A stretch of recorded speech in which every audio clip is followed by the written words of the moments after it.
ಏನು ರೇಣುಕಾ ಯಲ್ಲಮ್ಮ ಮತ್ತು ಚೌಡೇಶ್ವರಿ ತಾಯಿಯ ಊರಹಬ್ಬವನ್ನ ಇವತ್ತು ತುಂಬಾ ವಿಜೃಂಭಣೆಯಿಂದ ಆಚರಣೆ ಮಾಡ್ತಿದ್ದೀರಿ. ಯಲಗೊಂಡಲ್ಲಿ ನಮ್ಮ ಎಲ್ಲ ಗ್ರಾಮಸ್ಥರು ಬಂದು ನನ್ನ ಮೀಟ್ ಮಾಡಿದಾಗ ಅಣ್ಣ ಊರಹಬ್ಬಕ್ಕೆ ಬರಬೇಕು, ಆರ್ಕೆಸ್ಟ್ರಾ ಬರಬೇಕು ಅಂತ ಕೇಳಿದಾಗ ಮೊಟ್ಟ ಮೊದಲ ಬಾರಿಗೆ ಒಂದು ಮಾತನ್ನ ಹೇಳಕ್ ಇಷ್ಟಪಡ್ತೀನಿ. ಕಾಸು ಕೊಡದೆ ಬಂದಿರತಕ್ಕಂತ ಯಾವ್ದಾದ್ರು ಪ್ರೋಗ್ರಾಮ್ ಇದೆ, ಇದೇ ಪ್ರೋಗ್ರಾಮ್. ಅಲ್ಲಿಗೆ ಸುಮಾರು ಜನ ಶಾಸಕರ ಹತ್ರ ಬರ್ತಾರೆ, ಅಣ್ಣ ನಮ್ಮೂರ್ಗೆ ಆರ್ಕೆಸ್ಟ್ರಾ ಬೇಕು ಹಾಕ್ಸು, ನಮ್ಮೂರ್ಗೆ ಆರ್ಕೆಸ್ಟ್ರಾ ಬೇಕು ಹಾಕ್ಸು ಅಂತ ಹೇಳ್ತಾರೆ.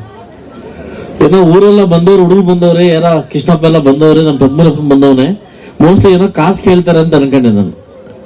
ಇಲ್ಲಣ್ಣ ನಿಮ್ ಕಾಸು ಬೇಡಣ್ಣ, ನೀವು ಊರಿಗೆ ಬಂದ್ರೆ ಸಾಕು ಅಂತ ಹೇಳಿದ್ದು. ಒಂದೇ ಒಂದು ಊರಿದ್ರೆ ಅದು ಯಲಗೊಂಡಲ್ಲಿ. ನಮ್ಮ 3 ದಿವಸದಿಂದ ಜ್ವರ ಇತ್ತು.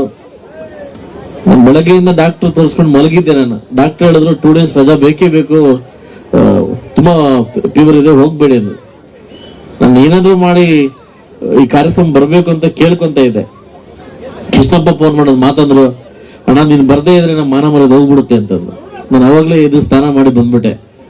ನಾನು ಒಂದೇ ಮಾತಾಡೋದು, ಎಲ್ಲದಕ್ಕಿಂತ ಮಿಂಚಾಗಿ ನಾವೆಲ್ಲ ಹುಟ್ಟಿದೀವಿ, ನಾವೆಲ್ಲ ಸಾಯ್ತೀವಿ. ಎಲ್ಲದಕ್ಕಿಂತ ಮಿಂಚಾಗಿ ಒಬ್ಬರಿಗೆ ನಾವು ಭಯ ಬೀಳ್ತೀವಿ. ಯಾರಿಗೆ ಹೇಳಿ?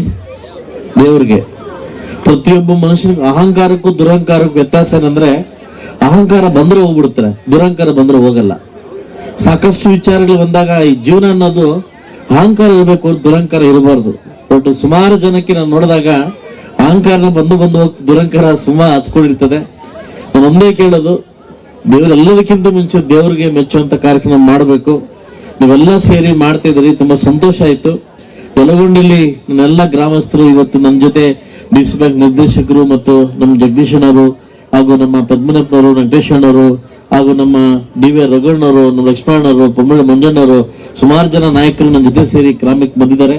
ನಾನು ಒಂದೇ ಕೇಳೋದು, ದಯವಿಟ್ಟು ಎಲ್ಲಿ ನಿಮ್ಮೂರಲ್ಲಿ ಇಂಥ ಪಾರ್ಟಿ ಬರ್ತದೆ ಹೋಗ್ತಾ ಇರ್ತದೆ, ಯಾವ ಊರಲ್ಲಿ ಈ ತರ ಒಗ್ಗಟ್ಟಿರ್ತದೆ, ಆ ಒಗ್ಗಟ್ಟನ್ನ ಯಾರು ಏನು ಮಾಡಕ್ಕಾಗಲ್ಲ. ದಯವಿಟ್ಟು ಎಲ್ಲರಲ್ಲೂ ಒಗ್ಗಟ್ಟಿರ್ಲಿ, ಅಭಿವೃದ್ಧಿ ತಾನಾಗಿ ಆಗುತ್ತೆ ಅಂತ ಹೇಳ್ತಾ ಅವಕಾಶ ಕೊಟ್ಟಿದ್ದಕ್ಕೆ ತಮ್ಮೆಲ್ಲರಿಗೂ ವಂದಿಸ್ತಾ, ದೇವ್ರು ನಿಮ್ಗೆ ಒಳ್ಳೇದ್ ಮಾಡ್ಲಿ, ಆ ರೇಣುಕಾ ಯಲ್ಲಮ್ಮ ತಾಯಿ ತಮ್ಮೆಲ್ಲರಿಗೂ ಒಳ್ಳೇದ್ ಮಾಡ್ಲಿ ಅಂತ ಹೇಳ್ತಾ, ಈ ಸೌಭಾಗ್ಯವನ್ನ ಕೊಟ್ಟಿದ್ದಕ್ಕೆ ನಿಮಗೆ ಹಾಗೂ ಊರಿನ ಎಲ್ಲ ನನ್ನ ಯುವಕ ಮಿತ್ರರಿಗೆ ಹಾಗೂ ವಿಶೇಷವಾಗಿ ನಮ್ಮ ಕೃಷ್ಣಪ್ಪನವ್ರಿಗೆ ಒಂದು ವಿಶೇಷವಾಗಿ ನಿಮಗೆ ಥ್ಯಾಂಕ್ಸ್ ಹೇಳ್ತೀನಿ.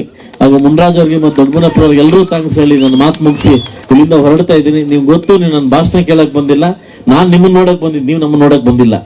ಸೊ ಅದರಿಂದ ನಿಮ್ಮೆಲ್ರಿಗೂ ಒಳ್ಳೇದಾಗ್ಲಿ ಅಂತ ಆ ತಾಯಿ ರೇಣುಕಾ ಯಲ್ಲಮ್ಮ ತಮ್ಮೆಲ್ರಿಗೂ ಒಳ್ಳೇದ್ ಮಾಡಿ ಅಂತ ಮುಗಿಸಿ, ಎಲ್ಲಾ ಕಲಾವಿದ್ರು ಕೂಡ ಒಳ್ಳೇದಾಗ್ಲಿ. ಯಾಕಂದ್ರೆ ನಾನು ಕೂಡ ನಿಮ್ ಜೊತೆ ಕಲಾವಿದ್ರು.